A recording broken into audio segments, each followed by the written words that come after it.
I cannot believe that we are finally here.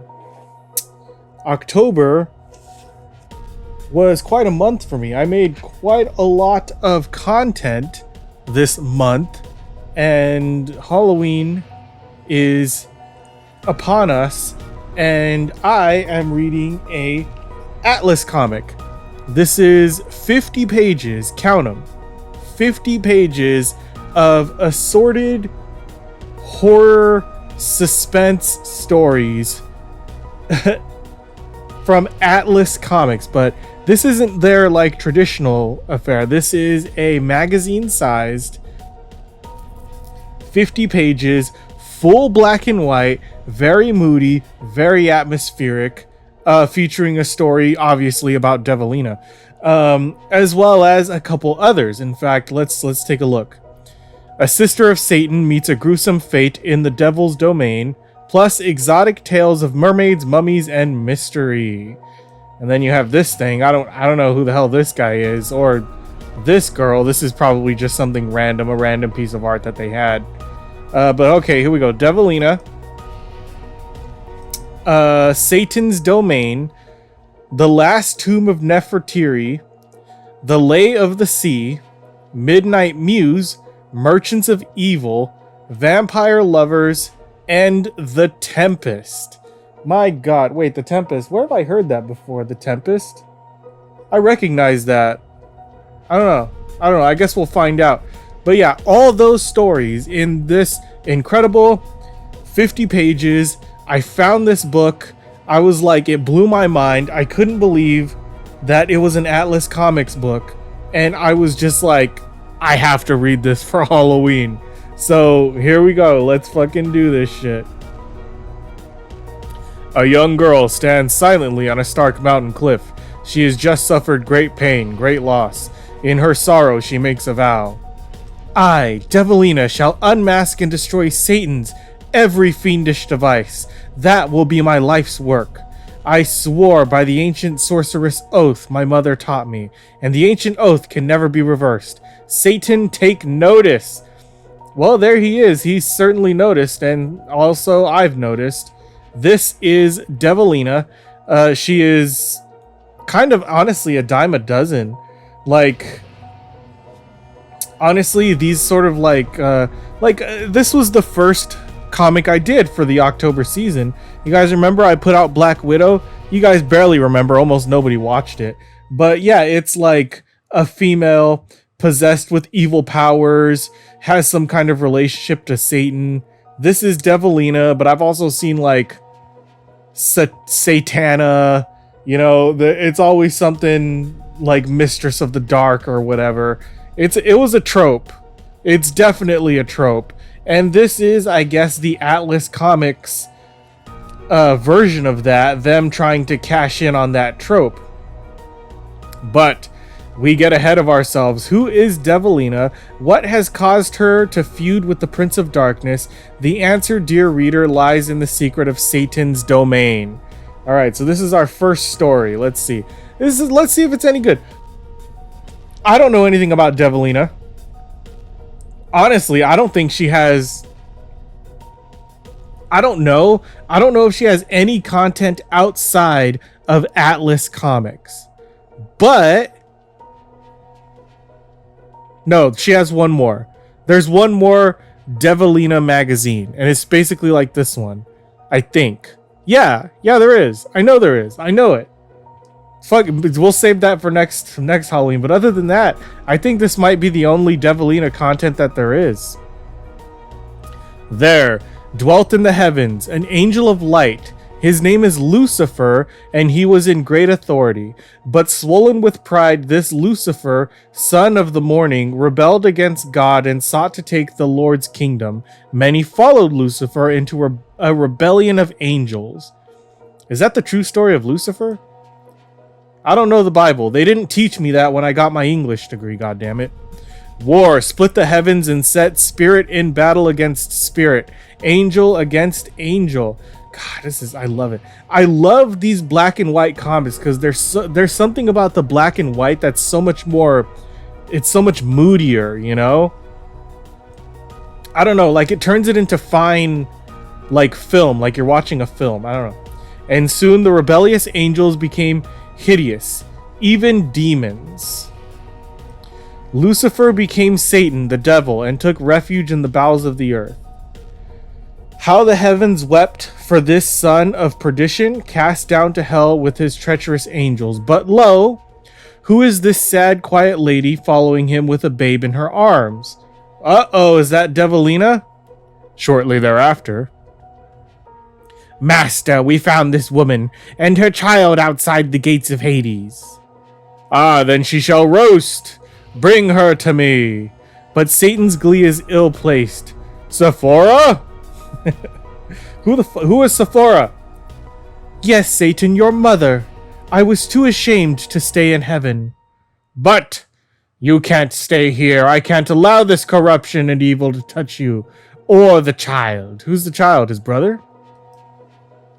My child, your sister, born while you fought the hosts of heaven.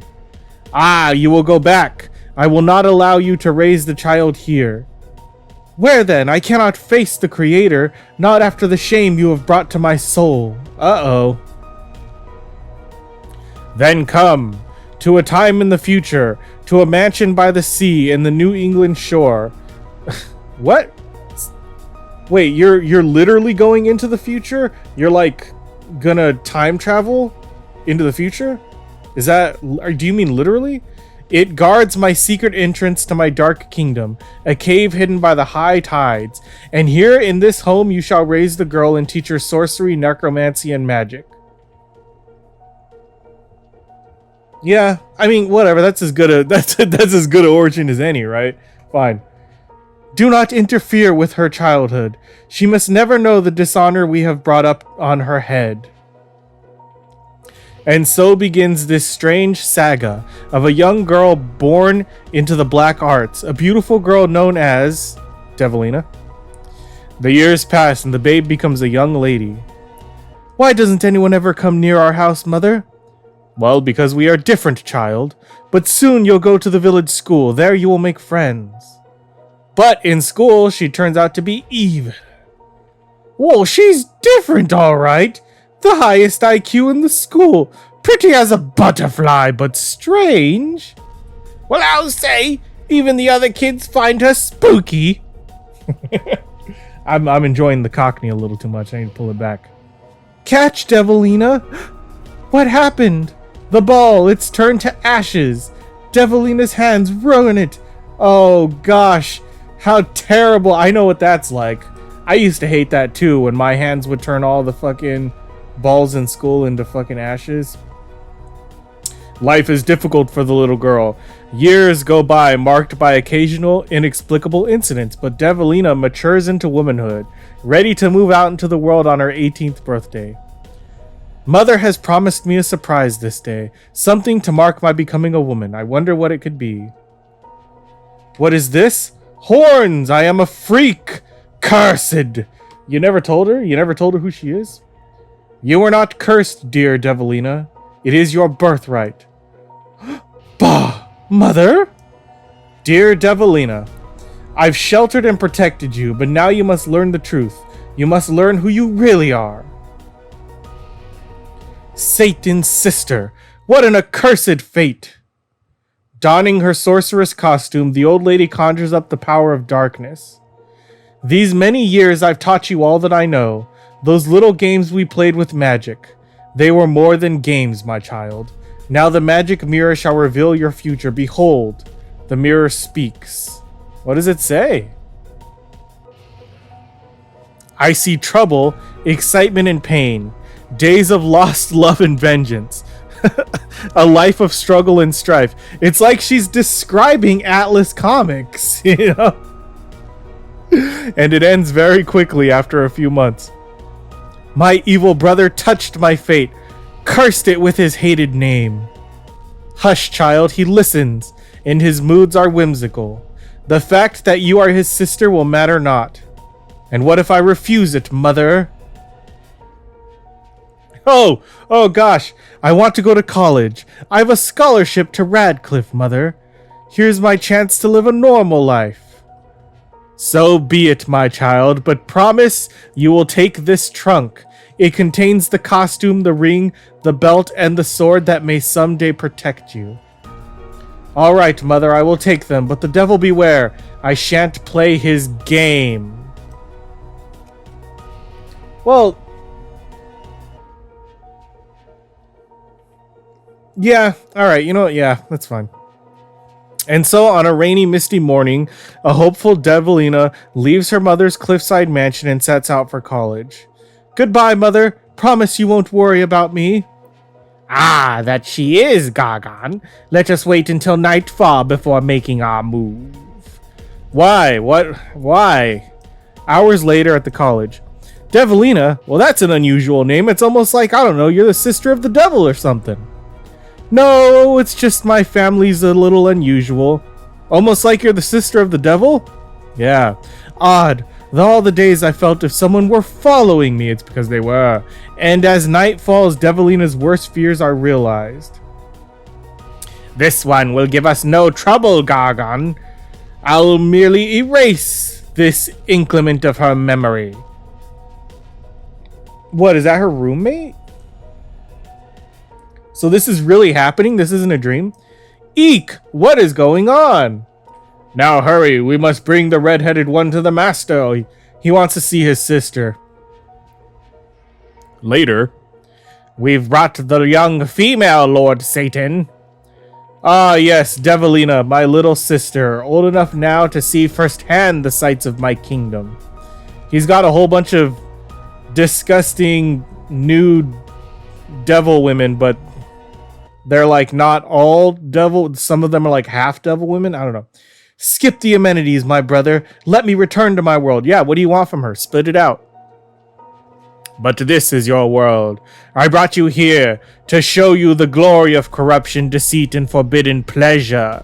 For in these lies power. Your vices mean nothing to me, Satan. Vices, dear girl, you don't know what you're missing. Ha, you're more woman than devil. But that will change. Is that how it is? I don't know. I've never been a devil before. I don't know much about religion. Well, I know everything about religion. My theology degree taught me a lot about religion, but also it means that I pretty much know nothing about religion. It's a college joke. I don't know. Anyway. All right. Return to your world, but I shall keep my eye on you, Devilina. Yeah, whatever, do that. Meanwhile, you can keep your gruesome escorts. Goodbye. The years roll by. What's years? Years roll by. So that amounted to nothing. Devilina's painful family associations with the Prince of Darkness are drowned in study, friendship, and even love. Yes, Devilina, you're graduating with honors. A major in journalism, specializing in occult reporting. Aren't you excited? It's interesting. I didn't know the college fucking dabbled in the occult. More so by the fact that Ron is taking me to the graduation ball. She's in love. Devilina, will you wear my graduation ring? Oh, Ron, yes, I will. And I've proven it. I can live. I can love. I'm a woman and not a freak. Okay. And this is the part where it all goes downhill.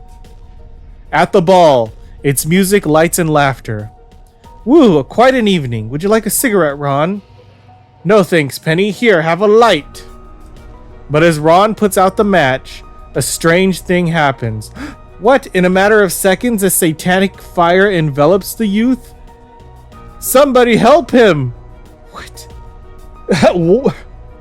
The fire spreads and soon the roof caves. Oh, Jesus, he's burned to life. I am cut from the others, so I shall summon my occult powers to put an end to this holocaust. Elemental gods, power of water, wind, and thunder, I command you to do my bidding. Dark clouds swirl about the building as thunder roars the primordial fury, and then rain. Some kind of crazy rain over the school's gymnasium. The fire is out, Penny. But where is Devilina? Is her boyfriend dead? And look, the rain is stopping as quickly and mysteriously as it began. Climbing over the mounds of debris, Devilina races back to her stricken escort. Run! Run! It's hopeless, miss. 3rd degree burns. He looks fine. He doesn't look burned at all. Ron! Ron, one last kiss, my sweet. Later, from the haunted recesses of night, strange words echo in Devilina's mind. Words only her ears can perceive. Words from another world. You shall destroy anything or anyone you love, Devilina. Love is for humans, and you, Devilina, are not human.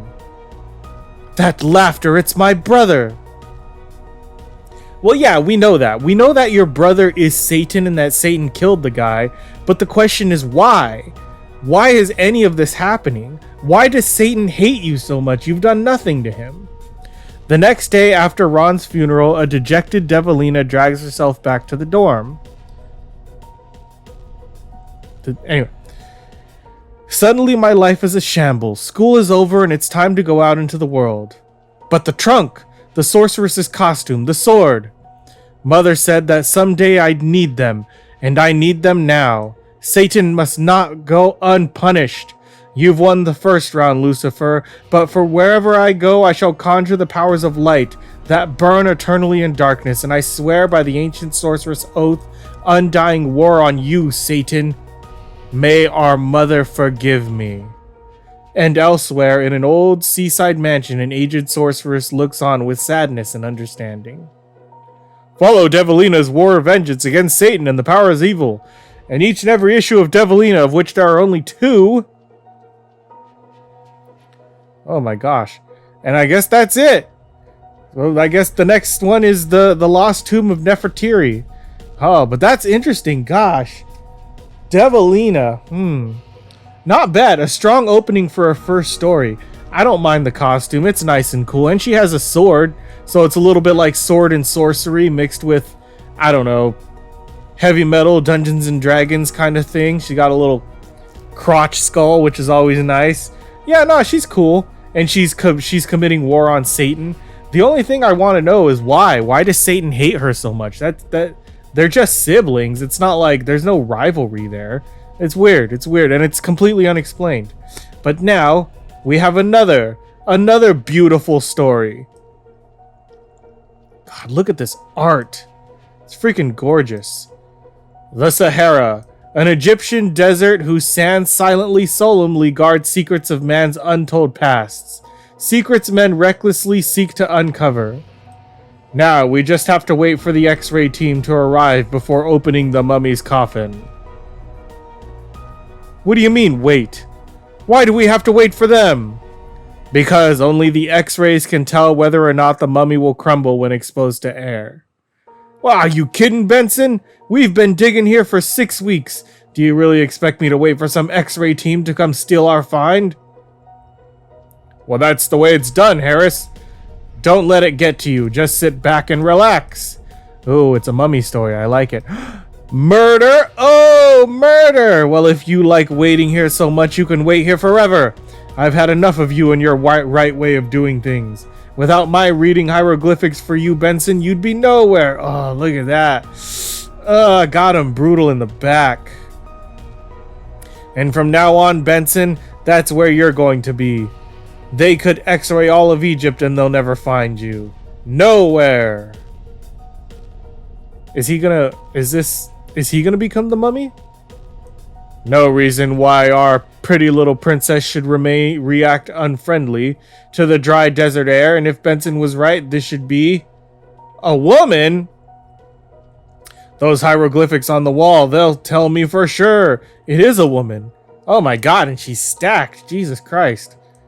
Who knew? It is the Lost Tomb of Nefertiri. It reminds me of that last Mummy movie they made. You know, the Mummy with Tom Cruise when they were trying to do that dark universe, and they fucking got that one girl. She's oh man, what, I forgot what her name was. She's gorgeous though, and I always thought that was funny because I'm like, how are you gonna make a hot, sexy mummy? That's like against the idea. I don't know. But yeah, she was smoking hot as the mummy. I always thought that was really weird. That movie was all right, by the way. It didn't deserve the kind of lashing it got. It was like a 7 out of 10, you know? It was all right. Egypt of old, a land torn by plague and the hardness of the pharaoh's heart.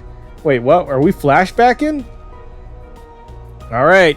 But even as Pharaoh's heart was not without love, and her name was Nefertiri, his queen, a name history had forgotten until today. My people are dying in the streets. The Hebrews have not ended their wizardry as Moses promised when he left our land. Oh, 1,000 pardons. I beg to defer, sire. The plague is a natural infection spread by locusts. It has nothing to do with the slaves that recently covered our land. You are mistaken, sorcerer. It is another of Moses' tricks. And the Pharaoh's heart hardened once more. Wait, what? You killed the old man? He is objectively correct. I cannot stand idly by and watch my people die. Prepare my chariot. Death to the Hebrews. Oh, gee. Look at that. He's going out to kill himself some Hebrews. That's...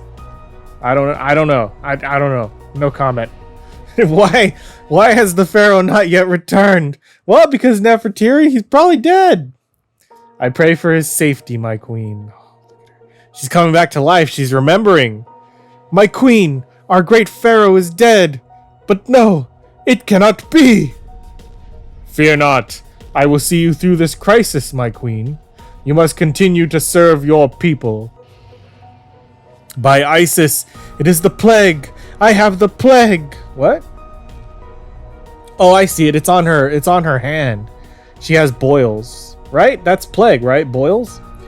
Do not worry. Ramses instructed that if should you ever contract the plague, I mummify you alive. Oh, that's not gonna put her at ease. That's much worse. Much, much worse. That a future day sorcerer might cure you.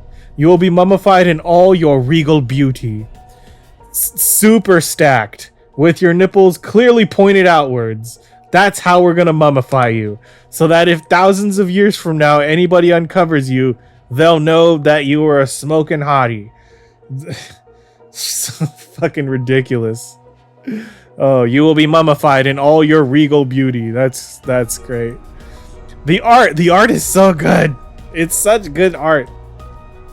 Now sleep before the final symptoms, before the boils rise. And there she is. She's back. She's back. This is an incredible story. No wonder that mummy is so well preserved. What? Oh, you idiot. You fucking ridiculous idiot. You're gonna die and you fucking deserve it. Look at it. No, keep away from me. No, please, no. And then she's dead. Whoever's gonna believe this? No heartbeat.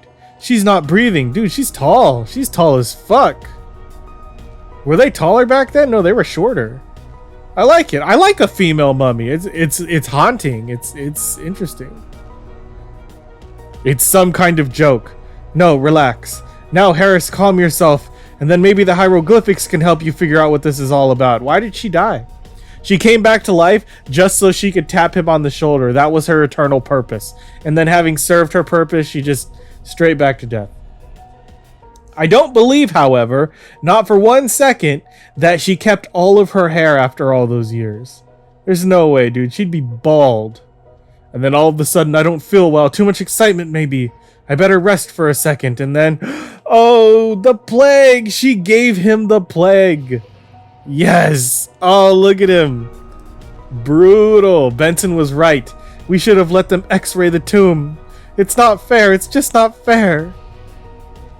And the tomb of Nefertiri is silent once more, quiet as it was for 3,000 years, and will be perhaps for 3,000 more. She did it. Her whole purpose was... Wait, is that it? Yeah, that is it. Her whole purpose was just to...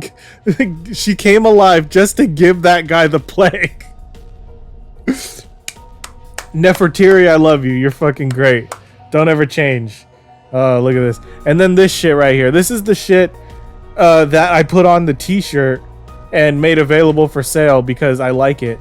No, I'm not wearing it. I'm wearing Punisher today, but I like it. I put this on the t-shirt and it looks great. It looks actually pretty cool. It's remarkably clear, except that one's in color. Oh, dude, and look, they have the other half. Oh, man. They have the other half. This is the half that wouldn't fit on the t-shirt. We got the Scorpion. We've got whatever that guy is. I don't know who's that's supposed to be the Brute. Ugh, Jesus Christ. Let's see. We have Tiger Man. We have the Ghastly Ghost or whatever, and the worst drawing of Tarantula I've ever seen. Jesus Christ. Atlas Comics, the new house of ideas. All right, see, what do we got next? Wait, what is that? Is that a fish woman? A merwoman? Oh, a mermaid. Yeah, that's what the cover said. It said mummies, mermaids, and mysteries. So we had the mummy. It looks like we got the mermaid now. When darkness set on the old Liverpool pier, howling winds and the emergence of a shady characters chased the populace into warm, well-lit pubs. Even in brightest day, seaside docks are not exactly the place for a frail female of any species. Lay of the Sea. Oh, what do you mean lay? Lay of the Sea? What do you mean? What is Lay of the Sea? Is that her name? Well, she's a fish woman and she has her nips out, so... Oh god, I hope this doesn't turn... You know. Not, of course, unless she is a mermaid. Uh-oh. And she is, in fact, a mermaid. Is this gonna be, like, horror? Oh, no, look. No, she can transform into just a regular-ass girl. So she's like a siren? Like she's magical? Minutes after coming ashore, a mystic transformation occurs, and the strange girl makes her way towards the sailor's bar. 10 pairs of eyes, hazed more than slightly with gin and ale, turn hungrily towards the lovely intruder. But she is out of hook, a certain man, and he's never been hooked before. Buy a frozen lass and ale, mate. Oh, is that all it will take? That's about it, honey. Oh gosh, she can speak English. And she can flirt and seduce. The salty old sailor is puzzled with the ease of this particular conquest, but he has learned never to look a gift horse in the mouth, and so, at the Greenfish Inn, he takes her home so that he can hook up with her, and there's her titty again, twice. Twice I've seen a mermaid titty in this one comic book. God, I hope YouTube doesn't get pissed. God, we saw mermaid titty and bear mummy titty. And no, we didn't see Devilina's titty though. That's a modest woman, Devilina. She's modest. The oldest game in the world begins, but with an added twist, the twist of a fin. Oh, he finds the fin. Yeah, look there, he fills the fin. So what? The gin glow quickly vanishes as the sailor realizes the lips he's now kissing will be his last. Why? Why did she kill him? Explain. When the body was found with seaweed strung tight around its neck, she used seaweed? That's a calling card, bro, for a serial killer. You're a mermaid serial killer. That's a calling card if I ever heard one. When the body was found with seaweed strung tight around its neck, no one failed to notice the unmistakable expression of terror etched in the dead mariner's face. Up and down the English coast, bodies were found mysteriously murdered, all bearing the same visage of horror, and all with seaweed drawn tight around their necks. The rash of death sent a chill of fear through the very souls of the seagoing populace. It's getting so I can't sleep at night anymore. But some have more concern than others. I feel the same way, Coppinga. Everyone that sailed on the Lena except you and me and Danny Andrews has been killed. And we've been at the sea for the past 3 weeks, so the killer can't be one of us. That means Andrews has got to be the one. Or it's a mermaid. And he's got reason to. There's only one thing to do, Alan. We've got to get Andrews before he gets us. I'll do anything, mate. Just as long as I can sleep at night. While at the docks. Do I know you need men, Captain? And I'm a good sailor, I tell ya. I wouldn't give you work, Andrews, if you were sober. Sober, ha! I didn't drink much before I sailed with Devilina, but I can't get a job even mopping a deck. What else can a sailor do when he's not at sea but drink? That damn crew on the Lena, they really gave me cause to drink too. One whiskey bartender. I was scheduled for night duty, and was still sleeping when the crew hauled in the fishing gear. What they found tangled in their nets was more than even... Oh, it's another mermaid. Is it a different mermaid or the same mermaid? Oh gosh, this is getting weird. Oh, by the Queen's petticoat, what a strange catch. But what do we do with her? Bring her below, we'll surprise the rest of the men. With what? Oh gosh! The brutal sailors kept coming at her harder and harder. Are you serious? That's a fish woman. Guys, I know that you've been lost at sea for like, I don't know how long, but that's a fish woman. So, is there even a hole? Like, well, she can turn herself into a human bottom, but as you can clearly see in the picture, she's not. So, oh my god, you're giving me a conundrum. Look at that. And the restless mates stood behind them, each waiting for his turn, like jackals waiting for leftover meat. The rowdy commotion woke me from a much-needed sleep. Hey, what's all the noise? Oh, why, you perverted bastards. Just wait your turn, Andrews. We'll save you a little tale. You filthy rapist scum. Leave the poor thing be. But there were just too many of them. Well, let's kill the little flower of a mate. And then what? You're a strange feller, Andrews, turning against your mates like that. And because of it, I don't expect you'll find another sailing job on this coast. Yeah, we'll all see to that. But now you're all dead. Through the night and into the next day, the men kept raging at the poor girl. Over and over again, they attacked her. Until, we've done with her, Captain. Unless you'd care for another round. Now I've had my fool. Now toss her back into the brine. And what about Andrews?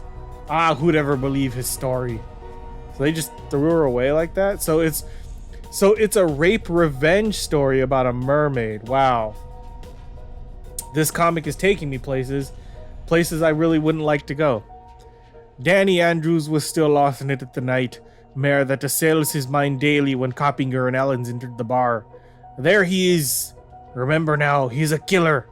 Oh, so they think it's Andrews that did it. They don't realize that the mermaid has returned. Andrews, it's just the man we're looking for. There's a ship in the harbor needing a few able-bodied men. Care to set sail with us?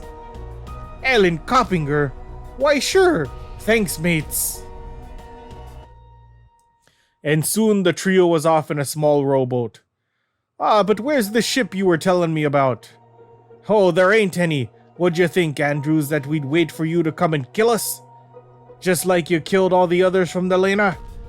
Not us, Andrews. We're smarter than that. And now you're a dead man. Ooh, oh, Jesus, no. No, God, no, please. But before Alan can plunge the dagger into Andrew's chest, the sea becomes a whirlpool of white caps and thunder. And from the turbulent waters rises two huge tentacles. Of what? What? Is it her? A sea serpent. The monster pulls the would-be killers high into the air, and a familiar female rides the monster's back, directing his every move. Once again, she is a woman of purpose, and her purpose is vengeance. And vengeance is hers, as the serpent smashes its two captives down hard against the water. The smack of a wooden oar dazes Danny Andrews, and his dreams are bombarded by faces, by one face in the face of a mermaid he once tried to save.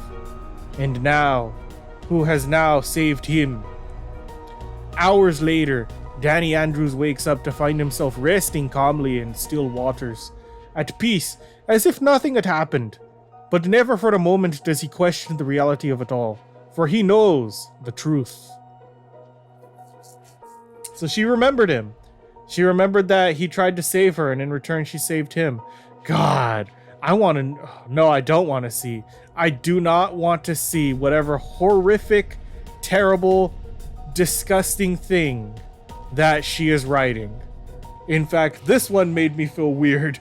I don't know. How do you guys feel? This one was dark compared to the others, dude. I mean, the guy in the last one just got the plague. This one was a gang rape. Jesus Christ. Christ. Okay, on to the next one. Midnight Muse. Oh, this is interesting. Now, not yet. You're crazy, Mike. First you lose your girl, then the boss starts busting your chops, and now... Damn it, Steve. That's got nothing to do with it. Wait, do I go this way? Don't tell me you've never felt that you're being watched, like events in your life are sometimes too coincidental? Okay, we've all felt that way at one time or another, so just this. I think we're being controlled. Controlled? You're crazy. By who? By how? Now? Not yet. I'm not sure, but we're guinea pigs in a giant cage called Earth, and the controllers don't care what happens to us, only how we react. Still, I think you're crazy. Tell me, why do these mysterious beings control us?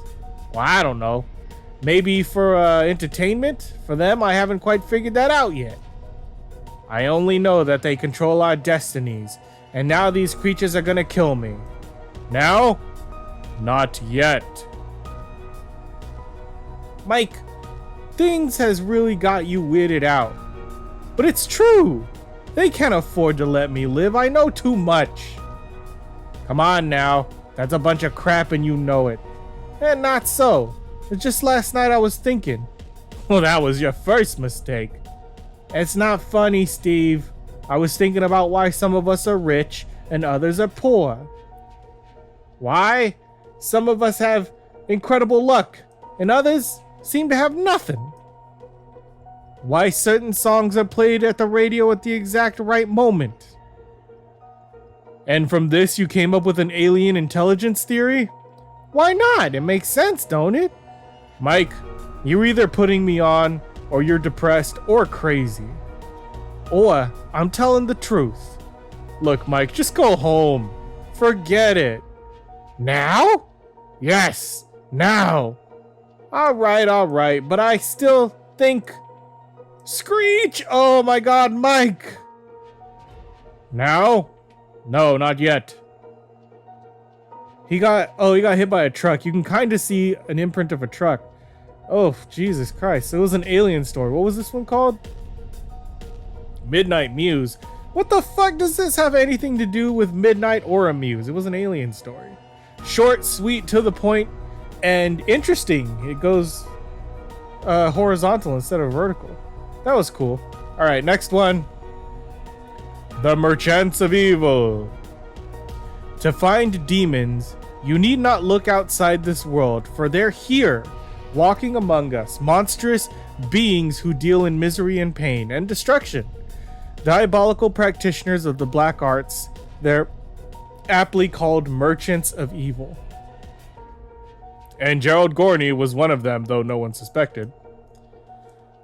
Damn, someone has entered my shop. For a 5-foot-tall, kindly-faced proprietor of a pet shop could hardly be considered menacing. Who's there? Just me, Mr. Gorney. Here's your mail. Oh, thank you, Edwin. That guy's a demon? You don't look like a demon. How are all your little friends coming along? Oh, they're in excellent health, including a beautiful snake I've acquired recently. I heard you've got the world's most unusual collection of creatures here in your pet shop. That's quite true.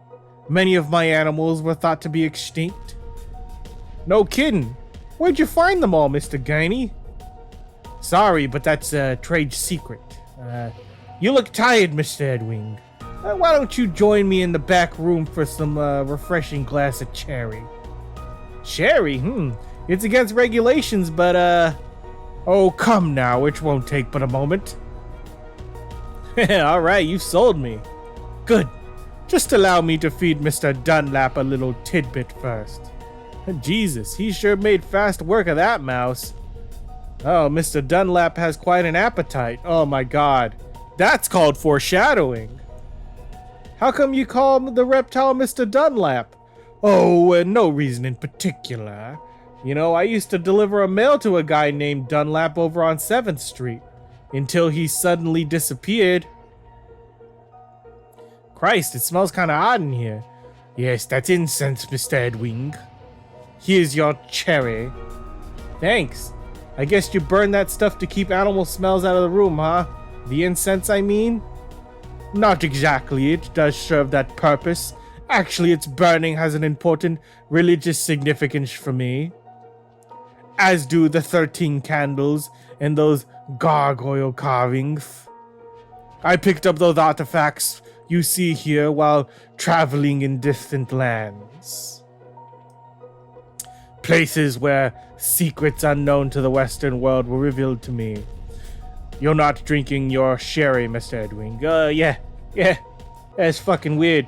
He's gonna turn into an animal, huh? It is, isn't he? Hey, that's a good sherry. How come you're staring at me like that, Mr. Gorney? Forgive me, my friend. It's my hobby to compare people with some of my pets. You'd be amazed to know how many humans have birds or beasts-like characteristics. I'll buy that. I mean, you wouldn't have to study my wife very long to know that she's a bird brain. Haha. No, you misunderstand me. I've been studying you, Mr. Edwin.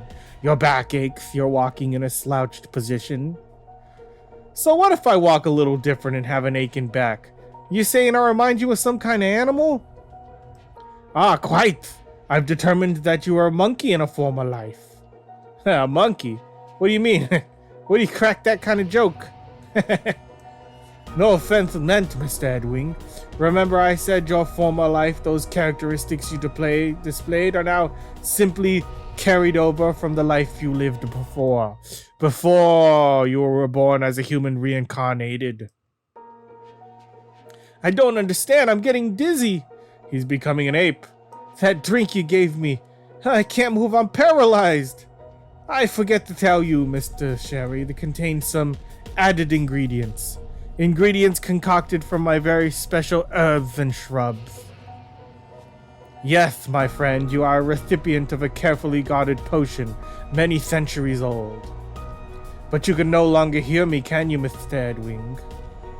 No, for you now lie in a state of death. And soon your body will disintegrate until all that is left is a pile of ashes. But you will be reborn from those same ashes into the creature that you were in that former earthly existence. And well now, what have we here? A bald Uakari monkey. They're quite rare. My unique operation is going to make me a rich man soon. Don't you agree, Mr. Edwing? Very nice. Very, very nice. With profits soaring from sales to zoos, circuses, and wild animal farms. $500 for this giant lizard is pretty steep. Yeah, but it's undoubtedly the only one of its species living on Earth. Then Gorney wastes little time in acquiring new subjects. The girl, she has the mannerisms of an exotic rare bird. Huh? You'll give me this canary if you'll join me in having a glass of cherry in the back of my room. Oh, she turned into a bird. She turned into a beautiful bird. Less than an hour later, the grim task is completed. Beautiful, one of the finest birds I've ever acquired. However, on the following morning, as Gorney opens for business, yes, what can I do for you? He got him with a thud. Now what? Now get back on your feet, mister. We're going to visit that back room of yours. Move it! Yes, anything you say. Being a devil worshiper never taught me how to deal with conflict, goddammit. Now where is she? Where's my chick Stacy? There's no one here, I assure you. Now look, mister, Stacy ain't bright, see? So somehow you talked her into coming in this freaky room of yours. I know that because I pay to have her watched. You're mistaken, sir. No female has ever entered this room. Hey, wait a minute, what's that? I beg your pardon? Lying on the floor over there, it's an earring. One of the earrings I gave Stacy from her birthday. You dirty lying little bastard. Wait, please. I'll tell you everything, but first, allow me to have a glass of sherry. My heart, if I have another attack, I couldn't tell you anything. Okay, have your damn drink. Hehe. The gall of that uneducated, crude street hooligan daring to match wits with me. What a simple task it was to persuade him to join me in having a glass of sherry. As soon as I go upstairs to my apartment and finish attending to the wounds he inflicted upon me, I'll return to my collection, my latest acquisition, an Angora cat, I'll wager. Yes, that felon's independent personality and remarkable ability convinces me that he was a cat in his former life. Wait, what's that racket? My pets, something frightening them. Swinging open the door to his shop, Gorney stands stunned as he views a panorama of grisly carnage. My god. Then a moment later, a menacing growl sends him whirling around. It's a saber-toothed tiger, and the end comes swiftly for the Merchant of Evil, who had made but one misjudgment. What? So the guy...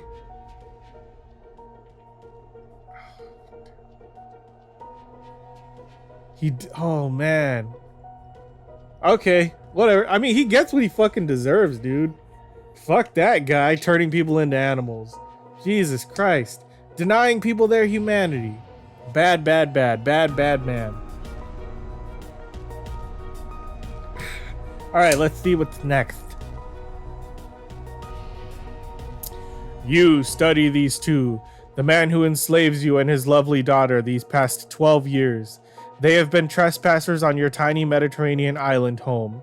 Now you strain your misshapen ears to hear their words above the cadence of a pounding surf and torrential rain.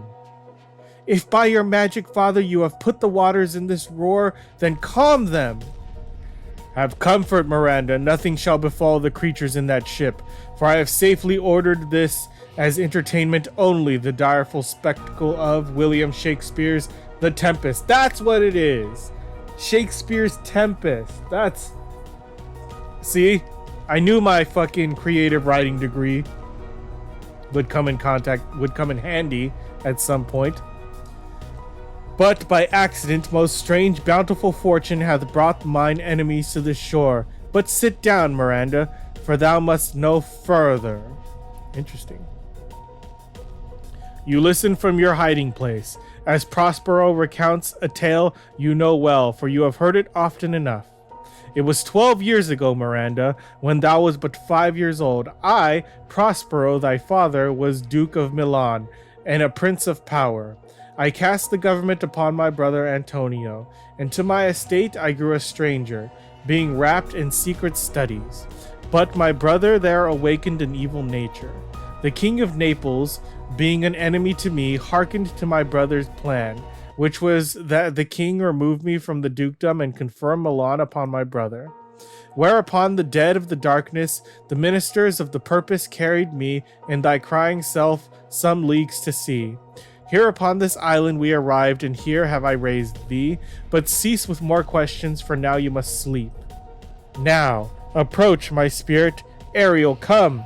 Caliban, thou poisonous slave, begotten by devil himself, come forth. Very nice, very well written. Shakespeare is a master, after all. Hast thou performed to point the tempest as I bade thee? I have dispersed thine enemies about the isle, safely in harbor is the king's ship. Ariel, there is more work, more toil, let me remind thee what thou promised, my liberty. Dost thou forget the torment from which I freed thee? Hast thou forgot thy foul witch Sycorax, who hath bent with age and envy? In anger, she confined thee within a cloven pine. Oof, look at that. That looks painful. Since thou hast served me well upon this isle, this land, not honored with a single human shape, save for the son of Sycorax did litter, the freckled whelp. Yes, Caliban, her son, bah, the dull thing he is. May as wicked a curse as e'er my mother spake descend upon you both. So, they turned him into like a fish man? And it was mine art, when I arrived, that opened the pine, and let thee out. And let thee out. Clearly. Do my bidding now, Ariel, and I will discharge thee in 2 days. My lord, It shall be done. But you hate this Prospero more. You hate him enough to risk his wrath by voicing your rage. Oh, this island mine by Sycorax, my mother. But thou dost take it from me. I wish upon you all poison of Sycorax for confining me. Oh, this cave, keeping me from me the rest of my island. You hate them both, do you not, Caliban? Vile Caliban, I didst once treat thee with human care, till thou didst seek to violate the honor of my child. Oh, there's the third titty of this fucking issue. Eek, begone, creature. Thou art a villain. I do not wish to look upon thee. No, but he looks upon them nips. That's what he's here for. Abhorred savage, thou deserved more than a prison, for thou art tainted. I took pains to make thee speak, when thou couldst but babble like a thing most foolish. Dost thou remember how dost thou repay my kindness? Yes, you taught me language, I am grateful, for without it I could not curse thee. Such sass. Now fetch us fuel and be quick. If thou dwaddle, I'll rack thee with old cramps, fill all thy bones with ache. Helpless, you shamble off to your slave labor, persecution far uglier than any scale or blemish on your countenance. Silently brooding, you watch more trespassers arrive up on your island, such as Alonso, once proud king of Naples, and Antonio, the usurping Duke of Milan, whose treason brought your oppressor to this place. His miserable brother Sebastian, and elsewhere on your island, the king's son, Ferdinand, an appallingly handsome young buck. And your rheumy eyes burn with envy as well as tears as Ferdinand and Miranda meet. Uh-oh, they're getting it on.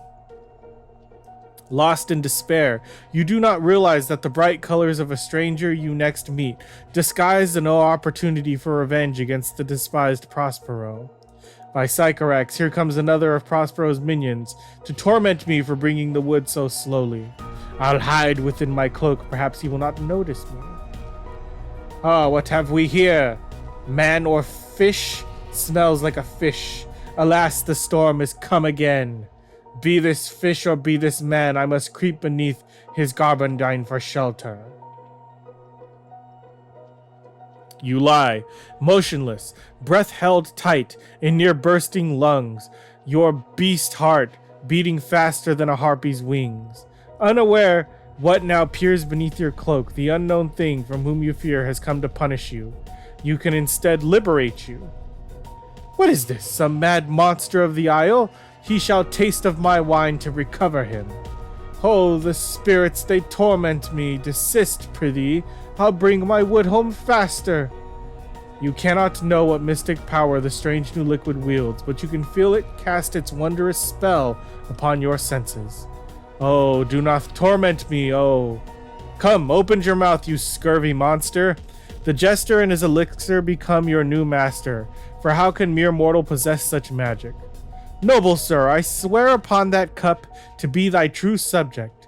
I'll kneel to you and kiss thy foot, for the wine is not earthly. Swear to that and drink, and I will fill this cup with more.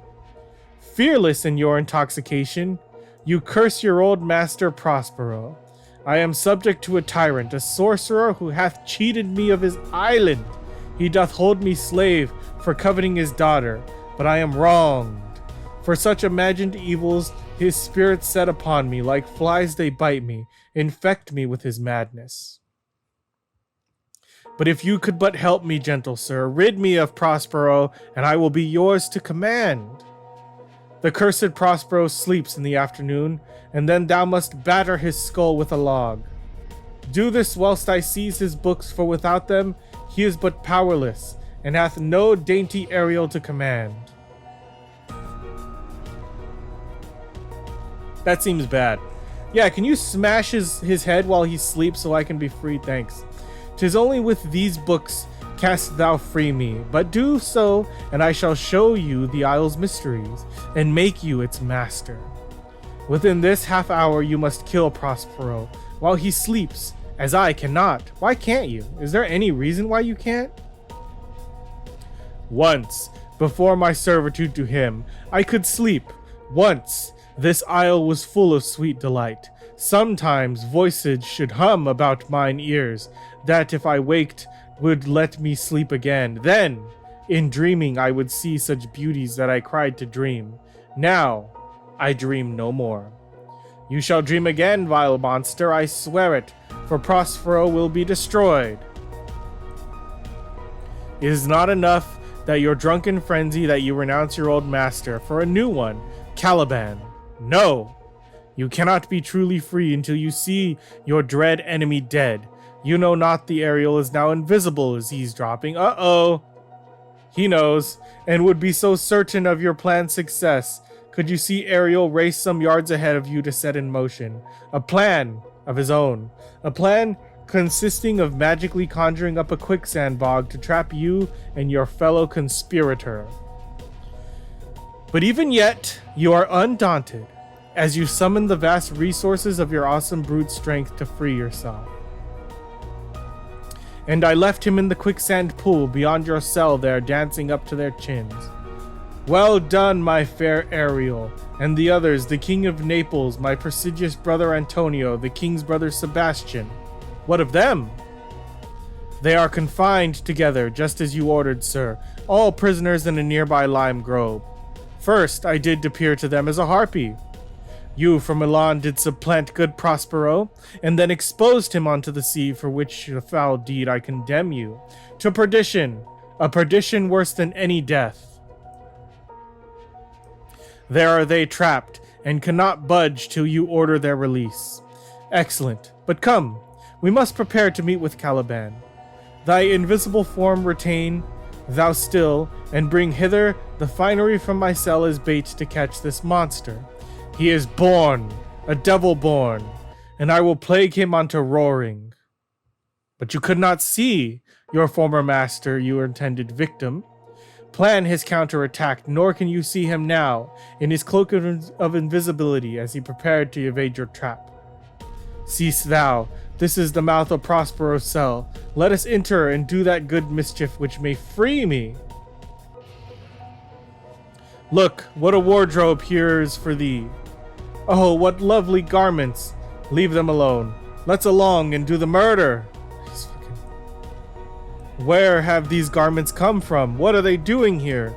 The questions came too late, for their sinister purpose is soon made clear. Your senses reel as inexplicably the glittering garb becomes a net-like prison. They who work this fearsome magic are no secret to you. Once again, Ariel has used his powers at Prospero's command.